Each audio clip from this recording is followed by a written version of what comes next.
Hello, love. Welcome to Transmission Tuesdays here on the Lyran key, which is exactly that, transmissions of a galactic or cosmic nature for the highest and the greatest good of the ELSH collective, empaths, lightworkers, starseeds, and healers, awakened and awakening souls. Know that if this message has found you for the first time, or you have found it, that there is something here for you. There's always the intention that I put into these messages. And thank you, family, for being here, sending you so much love wherever you are. We have Lyran here. He's saying from the Lyran collective. Those of you who have been following these videos with him, he's back. I think this is the third or fourth time he's coming in, wanting to speak to us about the kingdom within. I heard right away, thy kingdom come, thy will be done on earth as it is in heaven. And right after that, the kingdom within on earth as it is in heaven, the heaven within and the earth within. He wants to speak to us a little bit about that.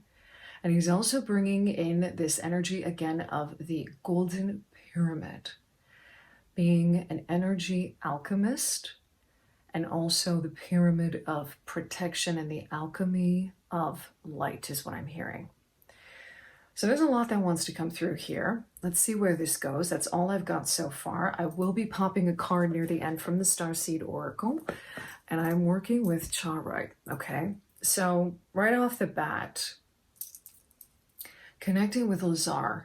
If you're interested in connecting with the Lyran energy, how he's showing it to me, how he presents himself, and also the energy of just Lyran consciousness is sort of how he's showing it to me. There's a lot in the purple and golden rays that you can connect with that. Okay, that's the first thing. And Charoite, he's showing me, is a crystal. As I'm working with it now, connecting to this aspect of Charoite, a crystal that is very much connected to transmutation and alchemy and the energy of transformation. I know that Charoite is often used. It's interesting.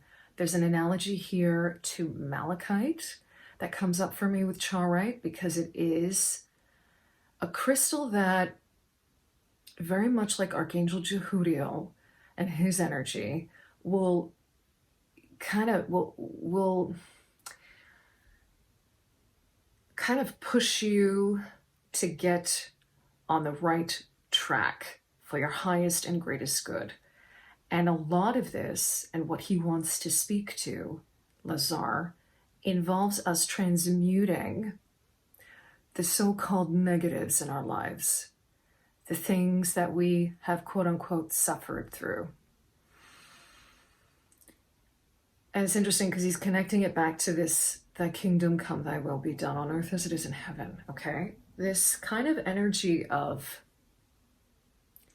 there's a consciousness that we get to at a certain point on our spiritual journeys, where we understand that the difficulties and the challenges that we have been through are the things that have made us what we are. And this is what alchemy in this respect is all about. The alchemy to be able to transmute the difficulties, the suffering, the challenges into, he's using the phrase light consciousness. That's what he's using here. To be able to take those energies and make them in a way your greatest teachers, your greatest gifts. And this works in tandem with us understanding our sovereignty, because that is the key to it all. He does want to bring up certain energies here. Well, he's showing me a couple of things. He's showing me victimhood consciousness, victim mentality. He's showing me someone who looks like they are in solitary confinement. He's showing me an individual. He's showing me the Light Seers Tarot, the card, which is the Five of Pentacles. And in that image, you see a person staring down at the ground, very engrossed in, he's saying, a prison mindset, believing that they're stuck, believing that there's no way out. And yet the key to this door is a massive one, and it sits right in the corner in this room next to this person in the image on that card.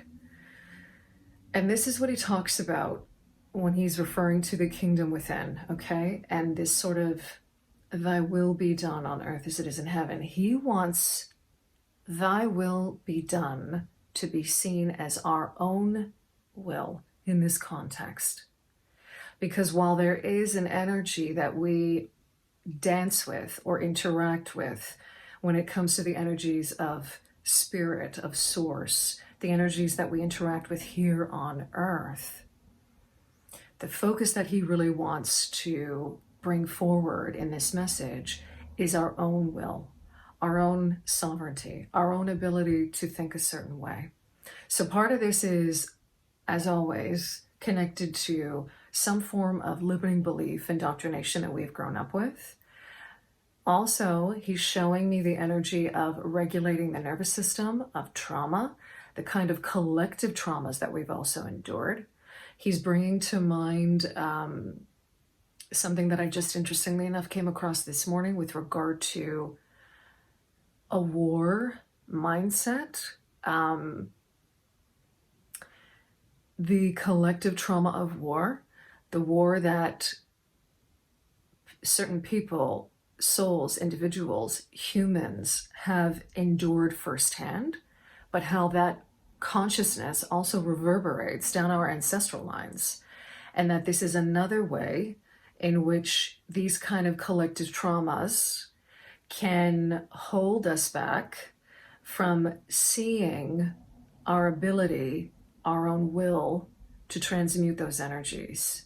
So a lot of this is connected to this concept of, again, control being the thing that we focus on that is outside of ourselves. All the controls that have been placed on us, on humanity, historically. Oh my, he's showing me the film Life is Beautiful. Who was the Italian, oh my God, I can't remember his name, the filmmaker who did that. If you know the movie, you know what I'm talking about, La Vita è Bella, okay? And this film takes place during the Second World War. And he's showing me this man who is put in a concentration camp. He's showing me even the work of Viktor Frankl right now, Man's Search for Meaning, okay? The ability for, in the most horrendous,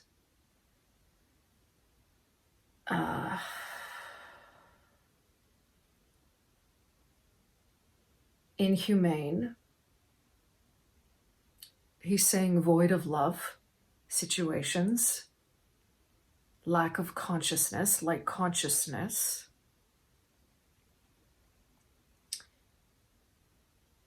in these situations, how one individual soul exercise their will to love, to life, and to liberty. So there's lessons in that, and he's showing that that is an energy itself of transmutation. Okay. There is a lot.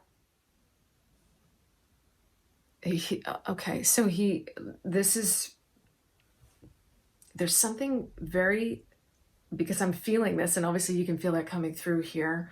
There's something tremendously moving in this, because it is going from complete, utter void of love in an environment, he's saying that is, he's using the word socially manipulative, ill-intended manipulation, coercion, the definition of what we would refer to as evil when we have a group of people who are interested in power over, who, according to their own beliefs and their own conditioning,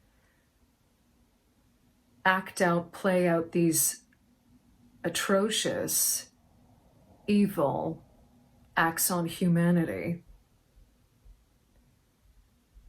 And in those most dire of situations, there is such an incredible power in this ability to transmute those things. And he's giving me that movie as an example. He's giving me that movie as an example. He's also speaking to Viktor Frankl's Man's Search for Meaning. I'm curious if any of you know that book and if you've read it.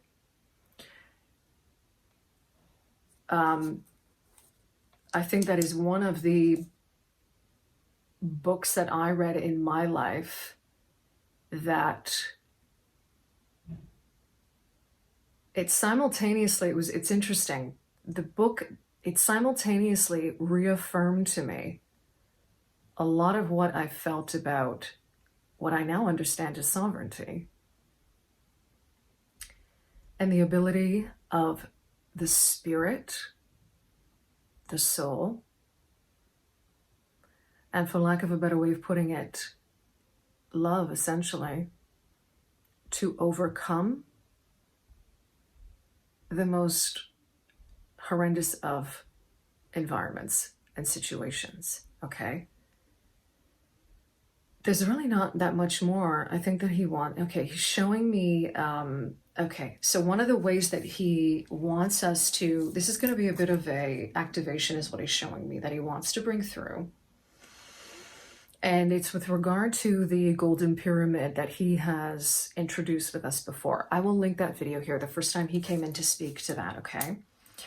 So this golden pyramid is a pyramid that he says is multifaceted. It's a pyramid of light, activation, protection, transmutation, and alchemy, okay?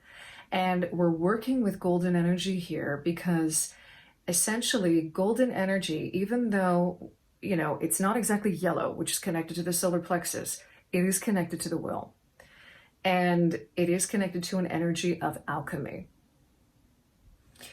It is also a protective energy in it being metallic, along with some other metallic protective rays to work with like chrome or silver, because they can be very protective. You can also work with them in tandem is what he's showing me, both silver, chrome, and gold. And essentially, this is an energetic practice that he wants us to bring through, okay? So I'm just gonna kind of roll with this because he's showing me this. This is to be done in a sacred space. Inviting you now of your own free will to participate with this, with me and him here. To close your eyes and begin by taking a few deep breaths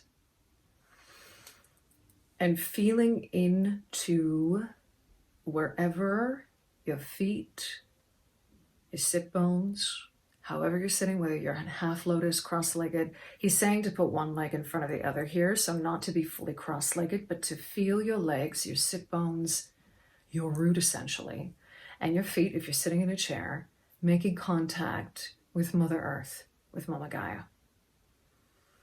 He wants to reiterate here the importance of being grounded. He's really emphasizing the root chakra for me in this.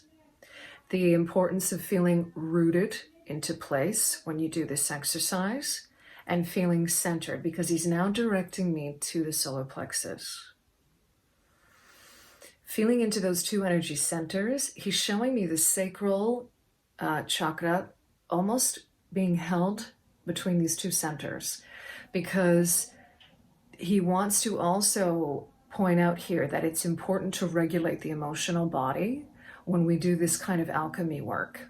So part of it also involves emotional mastery. And this is a practice that he says will help with this, okay? So there's a simultaneous energy here of feeling into the root. How do you feel? How does this work for you? Is the question that he's asking. Is it helpful to visualize your root chakra with every breath getting brighter getting stronger, getting clearer in your mind's eye. If it appeals to you to be more clairsentient, is it a feeling of sturdiness is what he's showing me?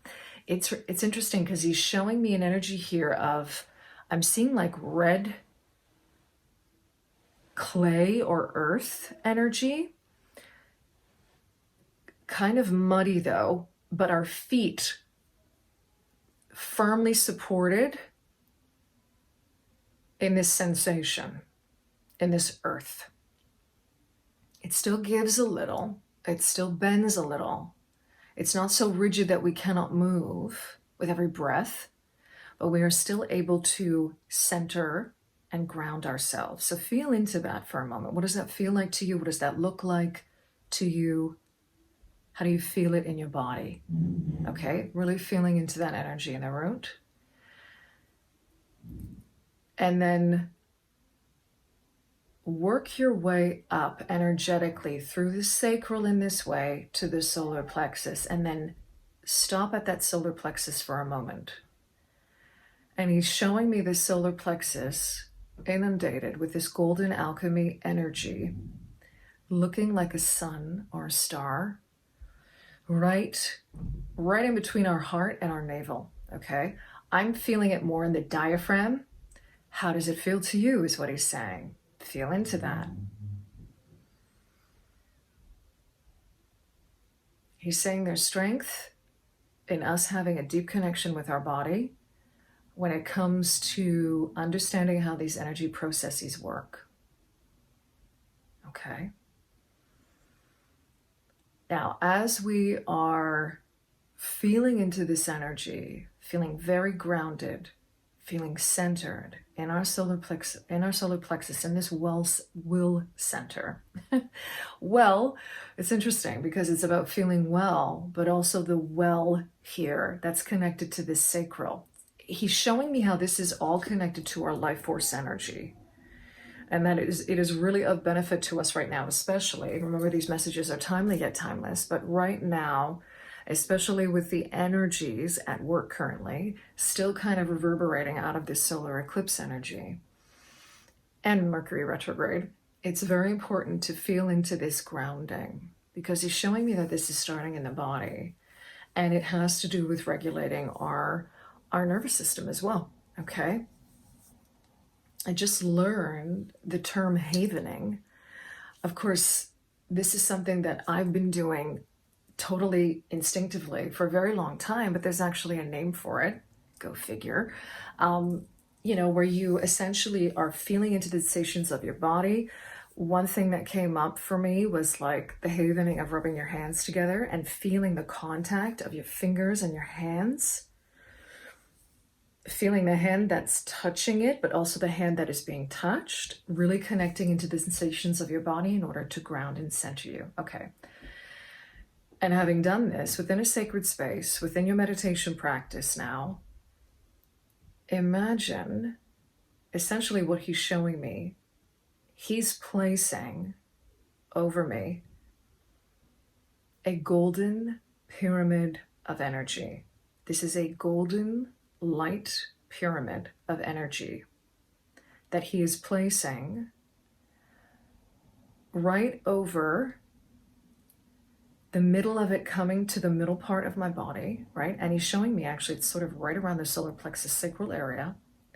And then I'm seeing another pyramid going inverted underneath. So it kind of looks like, there's a word for this. It's like I can't remember. It's like not a tetrahedron, but essentially I'm seeing a three-dimensional sort of this kind of shape, okay? Feeling into that energy, he's actually showing me that you can start with just feeling the pyramid as you sit on the floor or even in the seated position, with this first part coming over you. He's saying do what feels right for you, actually. So you can envision both of these things. You can see the pyramid going right down to your feet and protecting your energy, right down even to the earth star chakra, which is below our feet.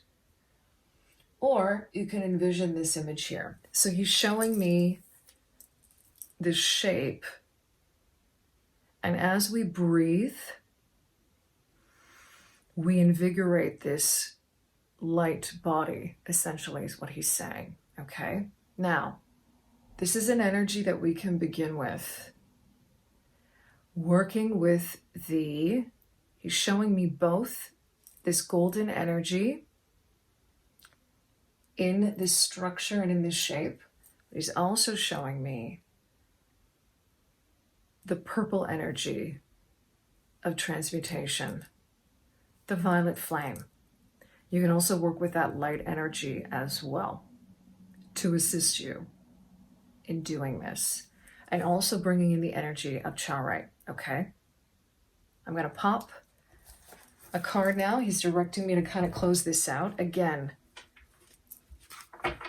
he will speak to this moving forward. There's a good chance that that will happen. This may be something that will be ongoing. Okay, but he wants to give us this tool as a way for us to be able to really to support us in this energy of transmutation. As I cut the deck, trust the timing, trust the wave you came in on. Time is not running out. I'm feeling there's kind of a dual thing going on, because look what's at the bottom of the deck. Andromedan energy, jump in. Say yes to change, adventure. Some of us collectively are feeling there's an energy that's been ramped up right now, especially coming out of this eclipse, where we feel we need to get a move on, where we need to jump in, where we need to just take on the adventure and we're ready for it. But some of us are feeling we need to take a little time. So there's a collective energy right now of feeling like a rush or a ramping up of things. But remember that Mercury is in retrograde, right? So there's also a simultaneous having to trust the timing of things. Big picture thinking, Pleiades energy, visionary, inspired ideas. Pleiades energy is coming out a lot lately. As a collective, they are working closely with us, okay? And that could be a confirmation for you as well if you connect with the Pleiadians. If you resonate with them as a star family, okay? Yeah. Isn't this interesting? Yeah. Weight of the world at the bottom of the deck. Boundaries, let it go. It's not yours to carry. This is part of this alchemical process. Things that we take on that are not ours. Time to let it go. It's not yours to carry. Working with this meditation can assist you in that. He's showing me now those things that are not yours to carry, coming in through this pyramid and almost filtering through, being alchemized. So filtering wouldn't actually be the right word here. What's happening? Well, he's saying it's both. Where it's like we're filtering out all the residual energies. He's showing me it like static, like the energies that are not ours to take on. And through this alchemical process, through the awareness, we are actually transmuting the energies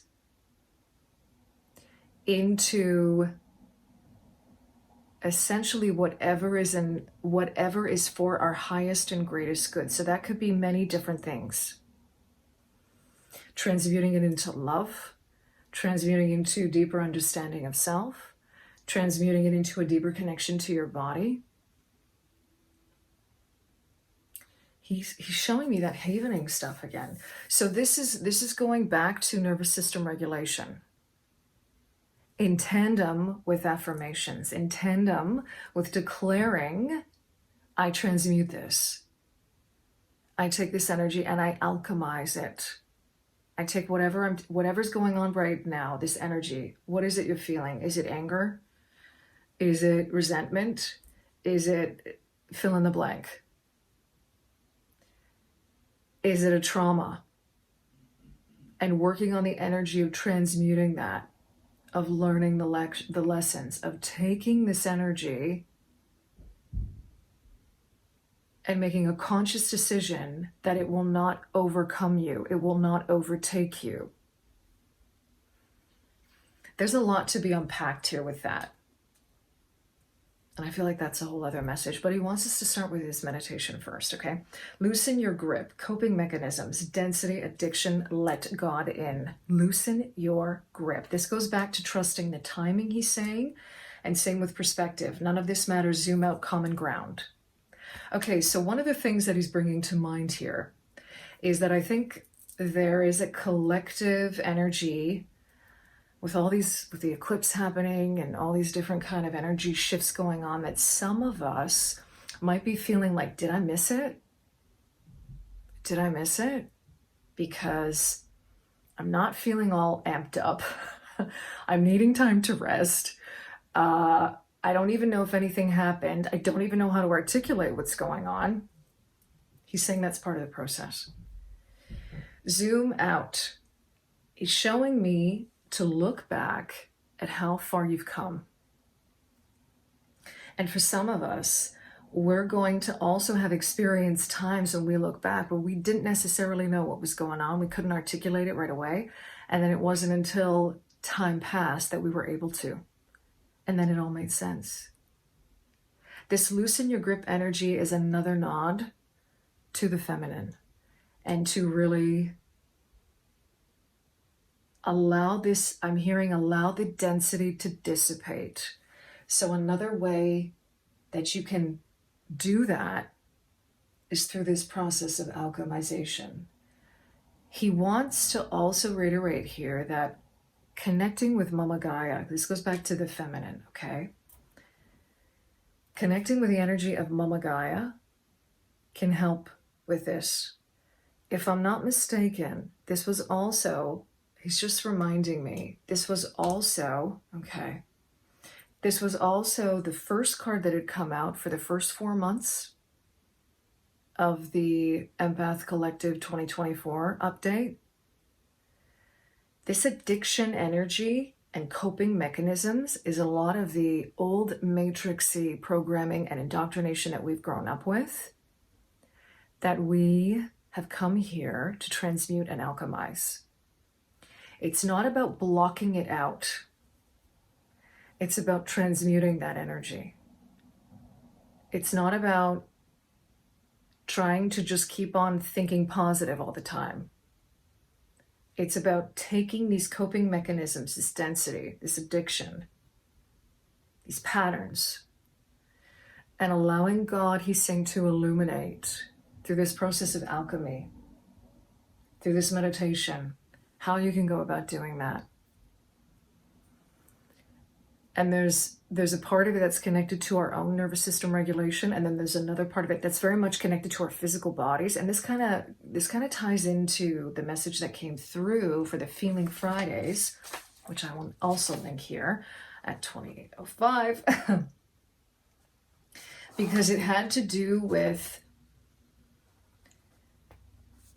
the connection, the priority that we need to make for our bodies and our connection to our bodies. And that when we do that, we begin to establish an energy of trust for our bodies with us. Okay? Okay. I'm going to end it there. Thank you, Lazar, for coming through for this message. And I thank you for being here, for sharing your time, your energy with me in this space. Please feel free to leave a comment below with regard to any of this, especially what your thoughts are with regard to Life is Beautiful. If you've read Men's Search for Meaning, Viktor Frankl, if you want to know more about that, please leave a comment below. I'm sending you so much love wherever you are, and love and liberation always.